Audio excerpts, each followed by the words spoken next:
pegajoso, techo de cristal. Estas frases son otra manera de decir que las mujeres en México dedicamos 5 veces más tiempo que los hombres a las tareas del hogar y por eso menos de la mitad podemos obtener un empleo, que solo 1 de cada 10 será jefa y quien lo logre ganará 34% menos que los hombres. Otra manera de decir que luego de una serie de reformas electorales se ha impulsado la participación de mujeres en la política. Sin embargo, aún hay muchos pendientes para lograr la igualdad.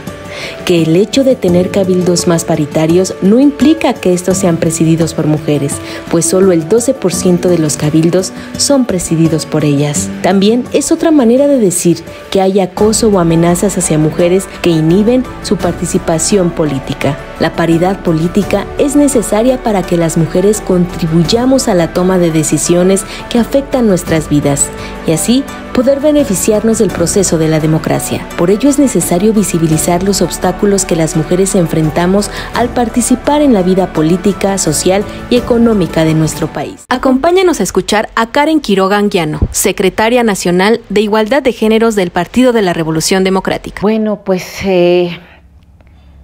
soy actualmente secretaria nacional de Igualdad de Géneros, pero detrás de eso, bueno, pues hay una larga trayectoria y devenir. La vida me dio la oportunidad de poderme acercar a un partido político a la edad de 15 años.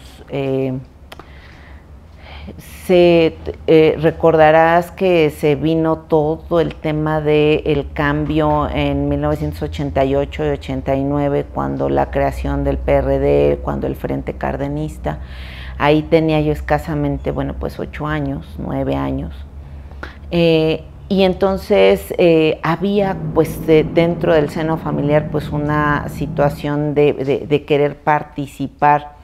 Sí, desde el ámbito ciudadano, con el voto y demás. En aquel momento, pues, las votaciones en la Ciudad de México solamente teníamos oportunidad de votar, bueno, la gente tenía oportunidad de votar cuando venían las elecciones presidenciales, ¿no?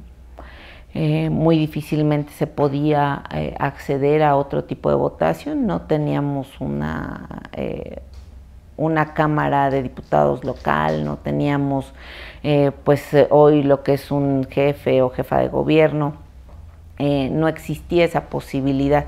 Y entonces dentro del seno familiar, desde el movimiento estudiantil, pues empezaba esta discusión al interno de la familia. Cumplo 15 años, saliendo inmediatamente de la secundaria, pues entro al CCH Oriente y ahí empiezo a generar con diferentes grupos desde la organización estudiantil, pues una serie de opiniones.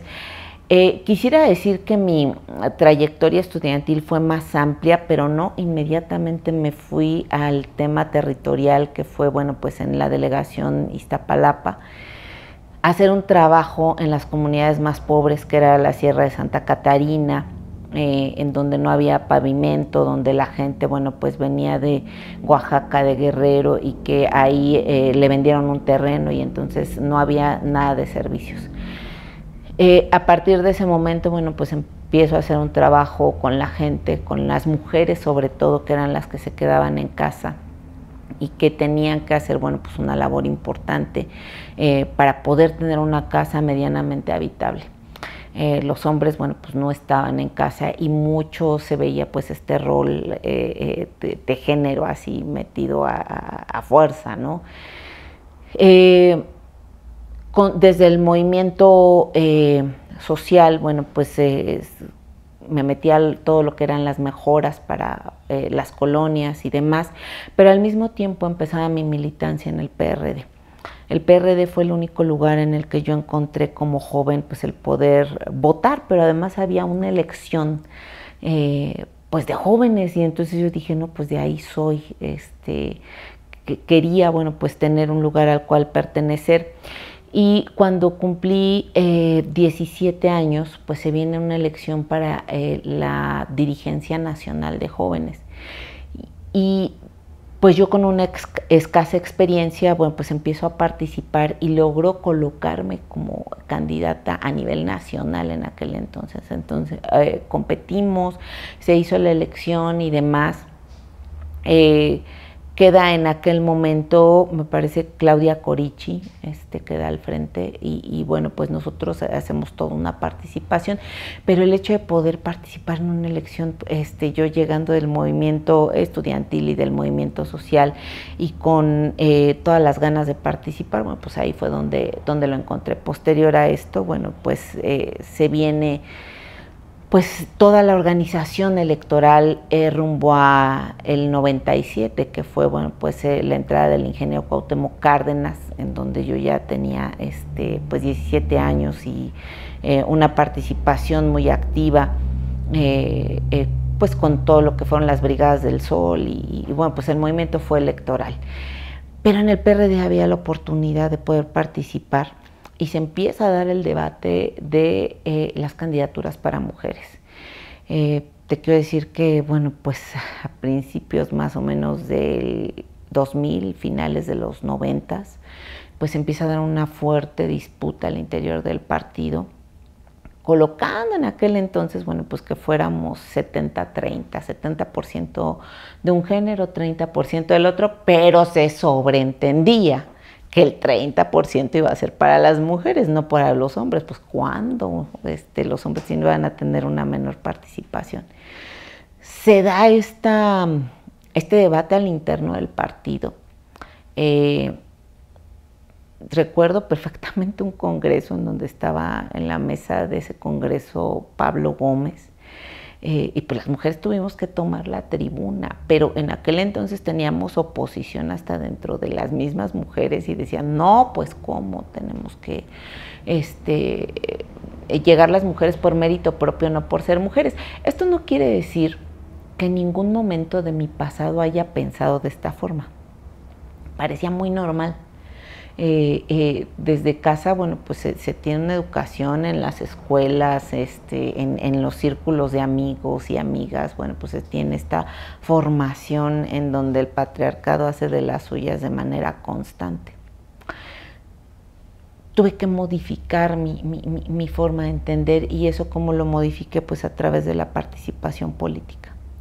Cuando yo empecé a escuchar a mujeres como Marcela Lagarde, cuando empecé a escuchar a mujeres que decían tenemos derecho a tener espacios de representación, tenemos derecho a ser candidatas, tenemos derecho a generar que un porcentaje de esas candidaturas sea para nosotros, bueno, empecé a normalizar en mí ese discurso.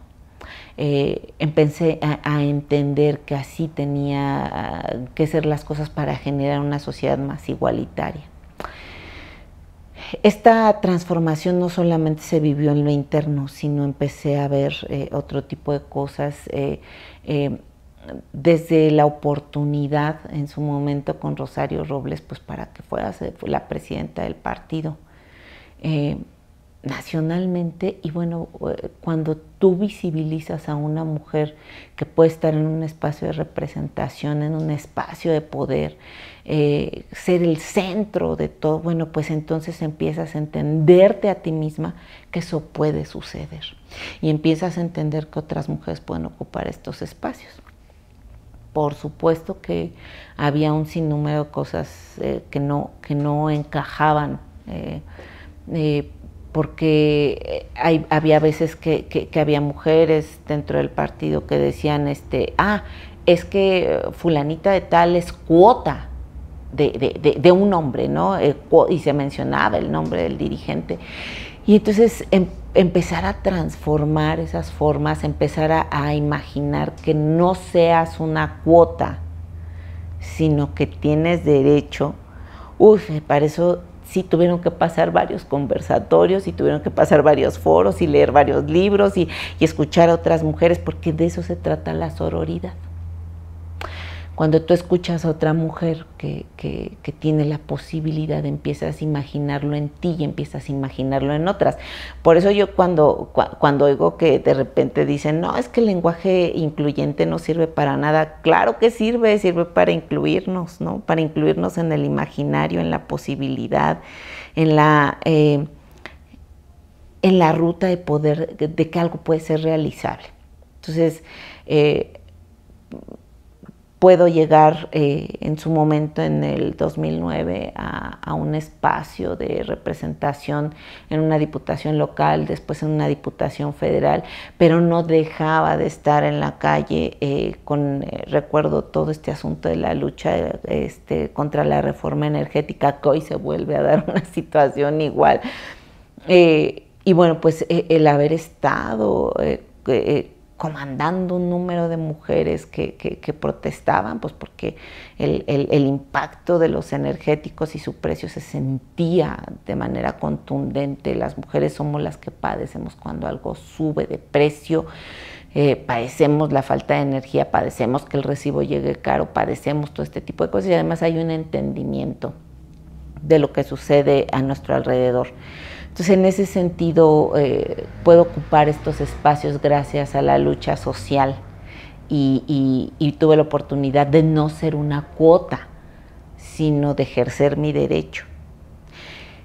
Posterior a eso, bueno, pues soy servidora pública en un espacio en donde tenía que ver mucho con jóvenes, y empezamos a sacar una serie de consultas para que pudiesen votar los jóvenes desde los 16 años. Hicimos una consulta con una participación de 120,000 jóvenes, y bueno, pues muy en el entendimiento de las representaciones, no solamente de las mujeres, sino de todas las poblaciones, ¿no? Entonces ya después de eso, bueno, pues me hago candidata durante el periodo del 2018 a la elección. Perdemos la elección en Iztapalapa, y hay que decirlo, porque forma parte de tu propia experiencia, de tu propio devenir. El partido me da esa oportunidad, y entonces, bueno, pues damos una lucha importante.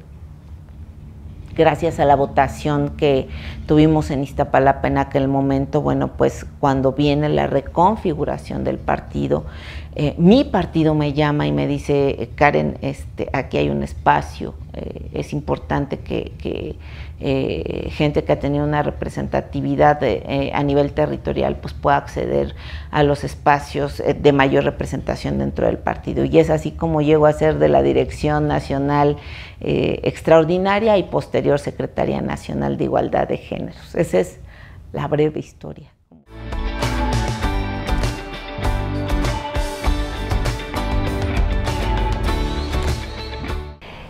Bueno, primero hay que identificar que los pisos pegajosos son los que nos hemos contado durante mucho tiempo y lo que nos han contado, de para qué servimos, para qué estamos, para qué somos.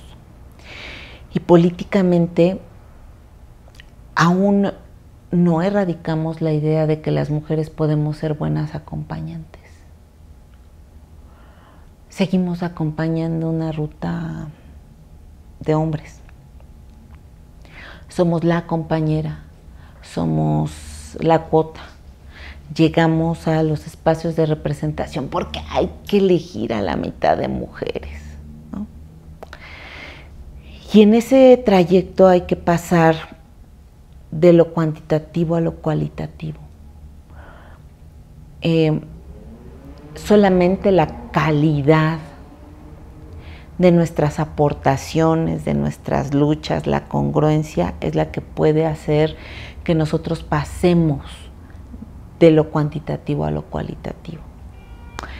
¿Y a qué me refiero con esto? Bueno, me refiero a dejar de acompañar luchas, no porque esté mal acompañar, sino dejar de acompañar desde ese rol que nos han dicho el cual es nuestro rol. No acompañamos, hoy las mujeres del partido, pues ya muchas no acompañan labores domésticas, sino hay una contribución de ambos cuando viven en pareja, ¿no? pero siguen acompañando en las labores partidarias. Aún no acabamos con esta parte, ¿no? Aún se nos sigue diciendo que tenemos que acompañar una visión.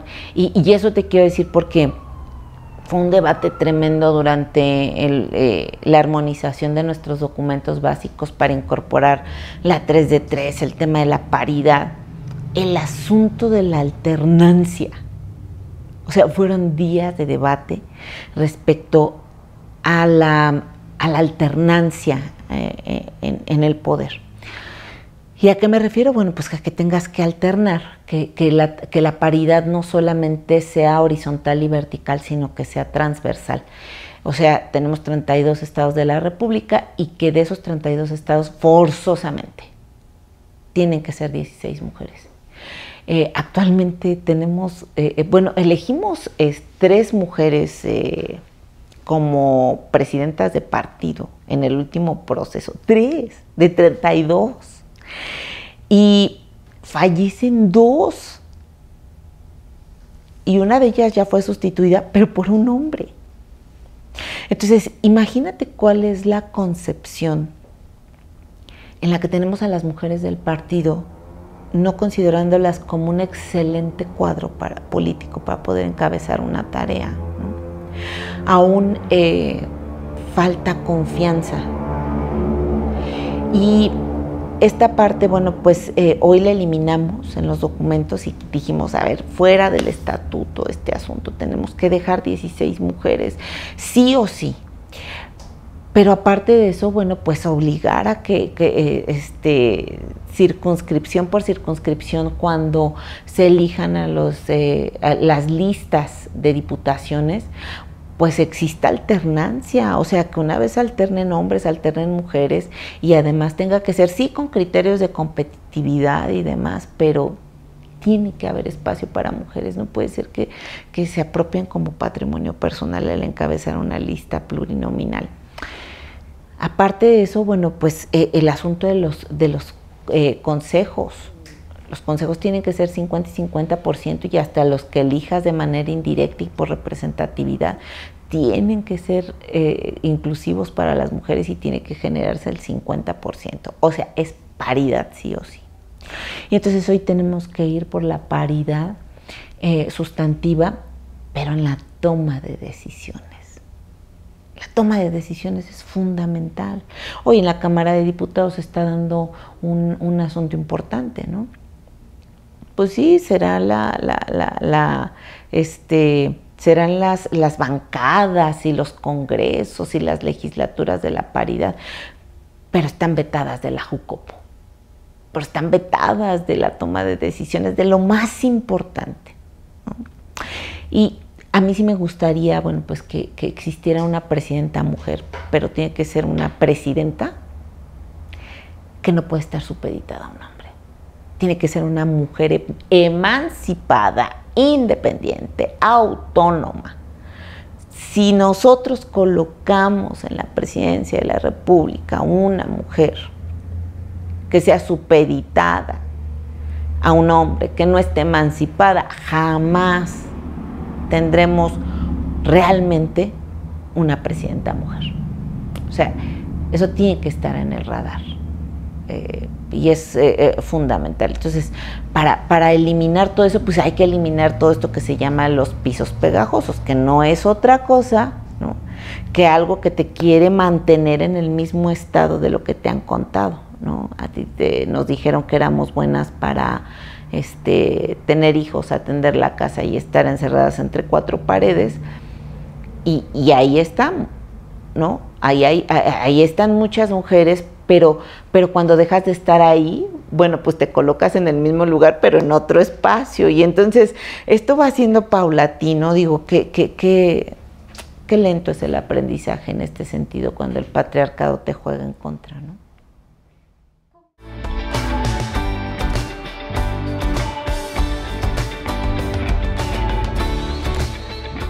Sí, es que no basta con que las mujeres ocupemos espacios.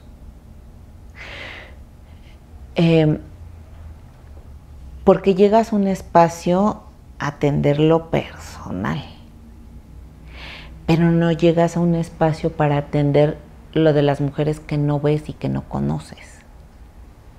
Por eso hablo de pasar de lo cuantitativo a lo cualitativo.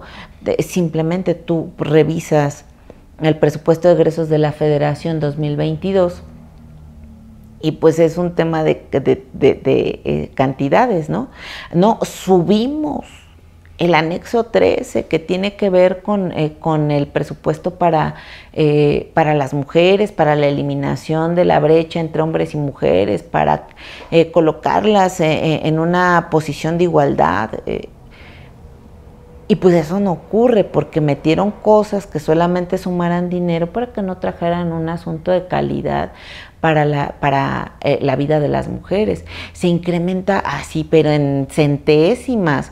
Este programa que tiene que ver con el embarazo adolescente, se incrementa en centésimas lo que tiene que ver con los refugios para los que todavía existen, se incrementa pero muy poquitito pues todo lo que tiene que ver con programas de créditos y demás para todo lo que tiene que ver con el emprendedurismo de mujeres, y no existe en la realidad pues un presupuesto. Y entonces cuando tú llegas solamente como mujer a ocupar un lugar sin una visión feminista, entonces pues avanzas tú, pero eso no quiere decir que avancen todas las demás, y eso no está hablando de una buena representatividad, y eso no está hablando de que estés generando pues un cambio que permita a otras mujeres colocarse en una mejor situación de vida.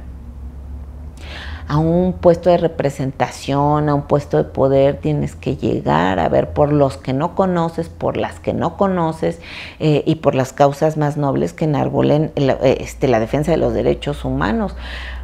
Pero no lo vas a realizar si no lo conoces, si tienes una visión unipersonal, si eres una cuota, no vas a poderlo realizar. Empezamos por las cuotas.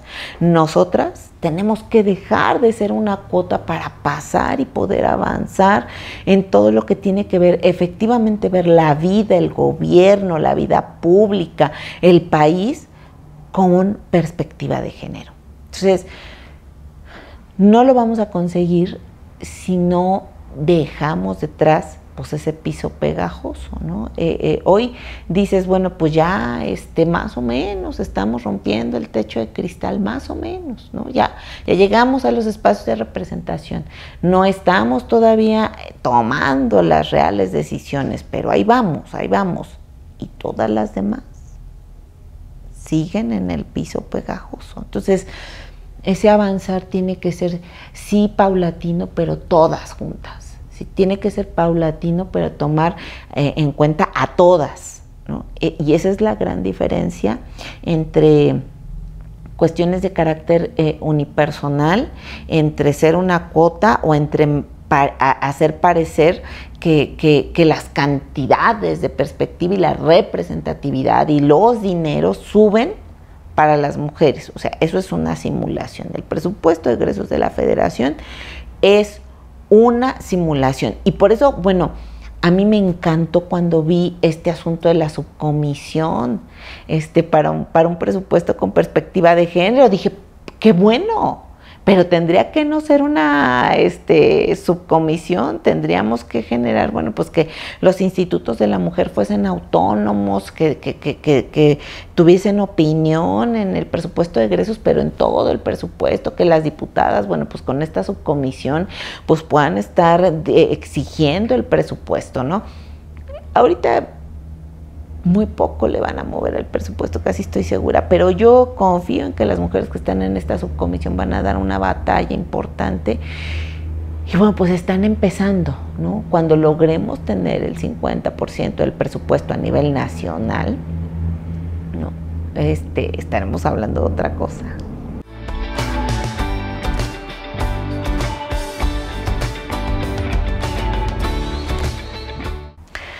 Bueno, la perspectiva de género tiene que ver con la cotidianidad, con nuestra vida todos los días. Y hay veces que yo he escuchado por ahí, pues frases motivacionales hay que ser más egoísta y este tipo de cosas. Yo más bien diría, pues hagamos una reflexión que es ser egoísta y que tiene que ver con tus derechos más básicos, ¿no? Y con otros derechos aspiracionales más grandes. En la cabeza de toda mujer existe siempre algún sueño de poder ocupar un espacio, de poder realizar algún sueño, alguna cosa. El poder crear las condiciones para poderlo lograr jamás es egoísmo. Entonces, el hacernos un planteamiento primero hacia nuestra propia vida y posterior hacia afuera, eso nos incentiva, bueno, pues a poder saber que podemos ocupar algún espacio, que podemos tener incidencia en la vida cotidiana que vivimos. Y hoy, bueno, pues lo que quiero aprovechar pues es poder invitar a todas, ¿no? A todas y cada una que se documenten.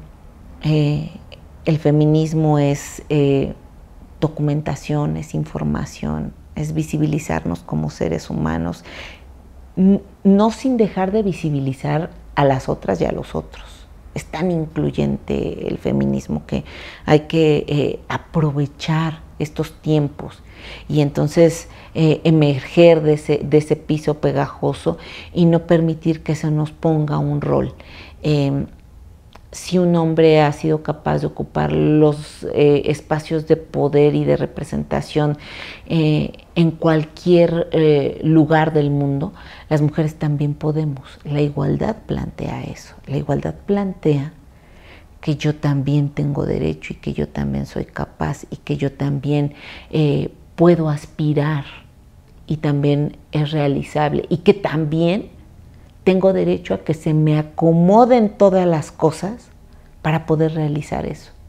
Así como se le acomodan las cosas a un hombre desde la casa de plánchale la ropa, lávale aquí, lávale allá, yo tengo exactamente el mismo derecho a que se me acomoden las cosas para que lo que yo pienso, imagino y quiero se pueda dar. Y eso cuenta para todas. Todas juntas. Despeguémonos de cualquier piso pegajoso, rompamos cualquier techo de cristal, hagámoslo juntas, es por todas.